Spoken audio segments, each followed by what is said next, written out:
Yomg'ir Navoiyda to'xtamadi. Shu qadar ko'pki, hatto mashinalar suvda cho'kadigan darajada. Bu tasvirlarni ham ko'p ehtimol bilan ko'rdingiz, kuzatdingiz, ijtimoiy tarmoqlarda yozilgan izohlarni ko'rib quvondingiz. Kimdir adashib Milliy gvardiya yoki Mudofaa vazirligi manziliga rahmatlar yog'dirsa, yo'q, bu bizdan, ichki ishlarning xodimlari deb tortishganlar ham bo'ldi. Ha, garchi barcha tuzilmalar shu vatan tinchligi va barqaror rivoji uchun xizmat qilsa-da, o'zaro ichki sog'lom raqobatning borligi yaxshi. Axir odamlarga ezgulik ulashaman deb bahslashish eng zo'r musobaqa kuvasida.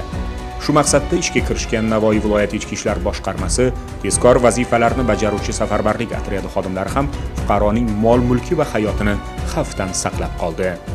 Mashg'ulotdan qaytayotganda jamoamiz bilan keyin Karmana yo'lida most tagida sel kelishi oqibatida o'sha avtomobillar o'tadigan yo'lni sel urib ketgan.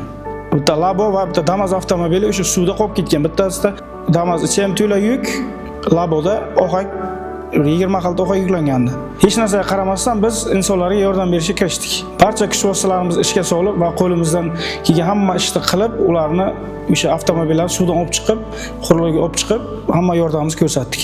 Bu kasbni tanlaganimdan hech qachon afsuslanmayman. Bu kasbda faqat halol insonlargina muvaffaqiyatga erishadi. Ko'pchilik nazdida oddiy ko'ringan vaziyat aslida anchayin murakkab edi. Bu yerda faqat jasoratning o'zi kamlik qiladi. Balki guruh bo'lib harakatlanish, texnikani tushunish, jismoniy chidamlilik, mushkul holatda qolgan fuqaro bilan to'g'ri muloqot olib borish ham juda muhim edi. Shu bois ham yigitlar ijtimoiy tarmoqlardan tortib, markaziy telekanallarda ham e'tirof etildi. Vazirlik rahbariyati tomonidan ham ularga mukofotlar topshirildi.